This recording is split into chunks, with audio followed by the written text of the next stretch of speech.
మీరు ఇంటికి రావడం సెలబ్రేట్ చేద్దాం. మీరు ఎప్పట్లా సైడ్ డిష్ తిని మాకు కంపెనీ ఇవ్వండి. ఏమండి మీ ఫ్రెండ్ వచ్చేసారు. ఆహా, వచ్చాడు. ఎన్ని రోజులు తాగుదామని పిలుచుంటాను, ఒక్కసారైనా వచ్చావా? ఏంటా లేటు?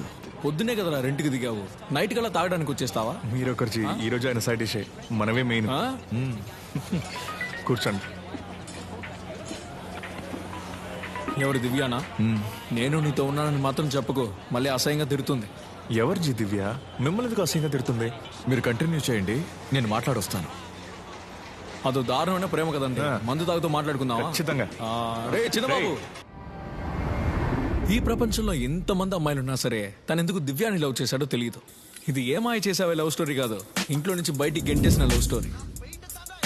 ఒకరోజు అరుణ్ పార్క్ లో కూర్చొని పిచ్చి వాళ్ళ ఎందుకు నవ్వుతున్నాడో తెలియకుండా నవ్వాడు. వాకింగ్ చేయడానికి ఆ పార్క్ కు వచ్చిన దివ్య వీడిని చూసి నవ్వడం మొదలు పెట్టి ఏమైంది వాడికి? పిచ్చివాడు.